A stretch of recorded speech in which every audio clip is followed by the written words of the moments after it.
In section 3.5, we're going to look at graphing what are called polynomial functions that are written as fractions, which are called rational functions.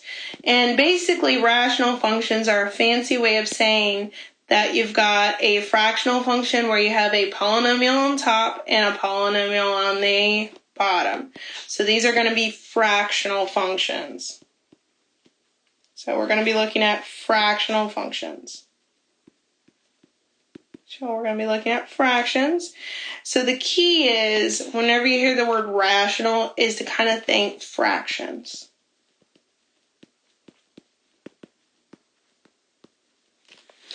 Okay.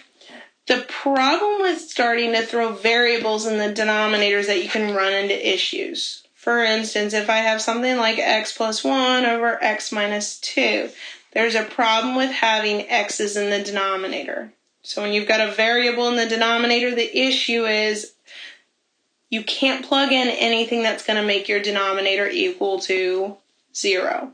So we can't plug anything in where my denominator equals 0. We don't want the denominator to equal 0. Why? Because we can't divide by 0.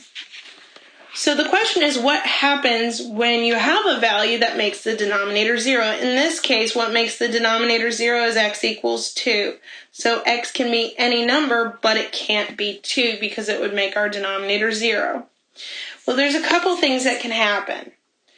Graphically speaking, you have two options. If your denominator equals 0, it's one of two things happening. Either it's a hole in your graph. That's one thing that could happen. Or it could be a vertical asymptote. Those are your two ideas when your denominator equals 0. That one of these two things is happening. If your denominator equals 0 at a value, it's either a hole or a vertical asymptote. So how do you know which is which? Well, the idea is if we have a function, let's say, I'm just going to make this up.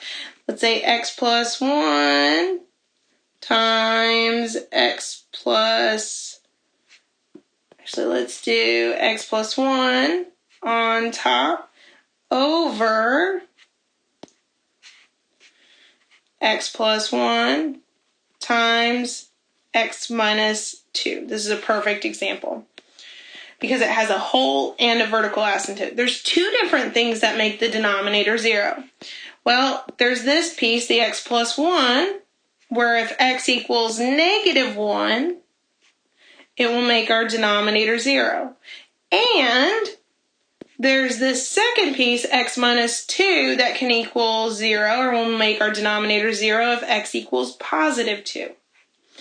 What's interesting is that these are both different kind of qualities of a graph. The reason why the x plus 1 is different is because if you remember reducing fractions, because we have an x plus 1 on the top and the bottom, it can actually cancel out.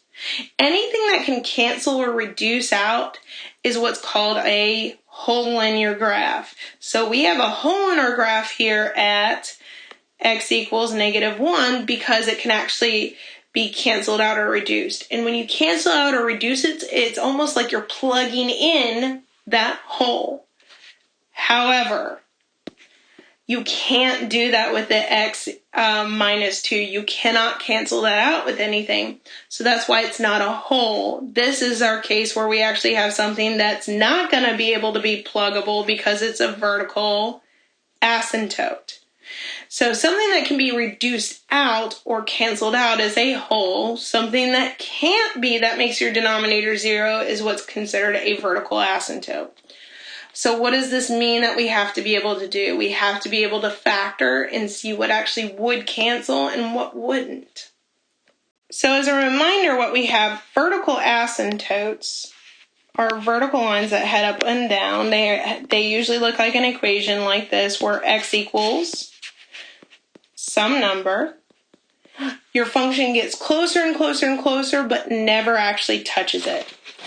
Now, if you do have something that is an asymptote that makes your denominator 0 that cannot be canceled out, you have a couple options. It could be that both sides of your asymptote go up, like we have in this first example.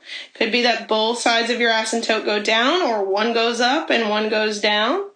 This should remind you of what we were doing a little bit ago with even versus odd. If your factor that's making your denominator 0, that gives you your vertical asymptote, has an even exponent, then either they'll both go up or they'll both go down. Just like even functions when you had end behavior. If it was even, the ends either both went up or both went down. However, if that exponent is odd, that's giving you that factor that gives you a vertical asymptote, then one end will go up and one end will go down. So it is very similar to what we were doing with end behavior, and this gives us a huge insight on our graph. However, there's more to a graph than just vertical asymptotes and holes. And we've also talked about zeros. There's also something called a horizontal asymptote. And a horizontal asymptote is something that the ends of your graph do. Instead of going up or down, it gets closer to a value along a y value on one or both ends of your graph. So a horizontal asymptote looks like a horizontal line that your function gets closer to on either the positive infinity end of your graph or on the negative infinity end of your graph, or possibly both ends of your graph. So we're looking at, when you're talking about horizontal asymptotes, you're talking about getting closer to a y value on the ends of your graph as you get closer to either infinity or negative infinity. The question is, how do you know if something's going to be a horizontal asymptote? Well, it has to do with the degree of your polynomial and what's on top as your degree and what's on the bottom. And the best way to kind of go through this is to kind of look at some examples. Well, one option for your degrees is that the degree of the polynomial on the top is smaller than the one on the bottom. So this first example we're going to create is going to have a degree that's bigger on the bottom. So degree of bottom is bigger. And a perfect example of this would be a function that looks like something like f of x equals, let's say, x plus 2 over x squared plus 3x minus 1. And the reason why the degree on the bottom is bigger, remember the degree has to do with the biggest exponent. Well, the biggest exponent on the top for our variables is just a 1. The biggest exponent on the bottom here is a 2. So which is bigger? The bottom is bigger on this one.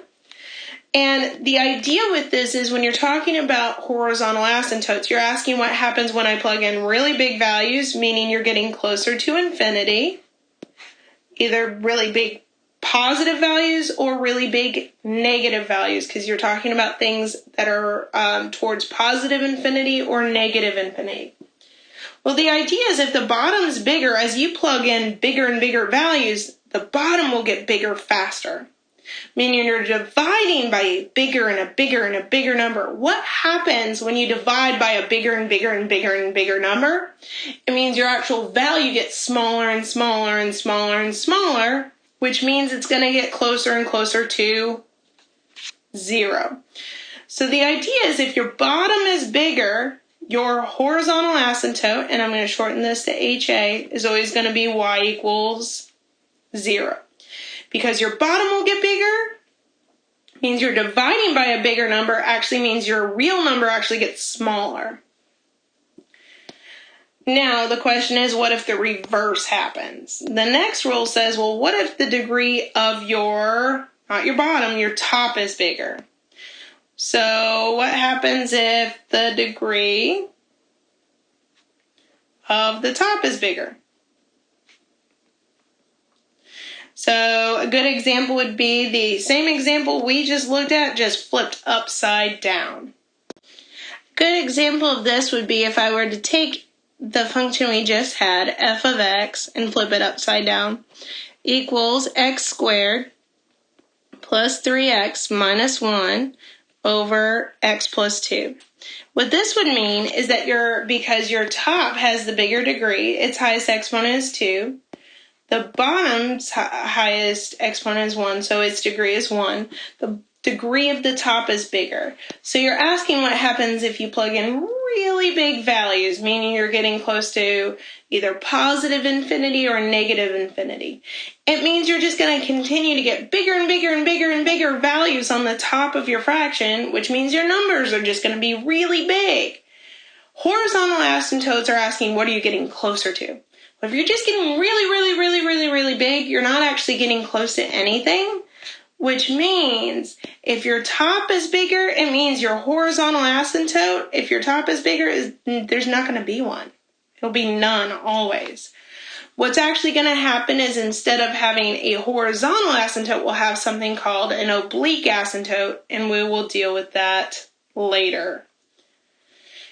Okay, but this is what's going to happen if we have a higher degree on top. If we have a higher degree on top, the top gets bigger and bigger and bigger. We don't get closer to anything, which means there aren't any horizontal asymptotes at all.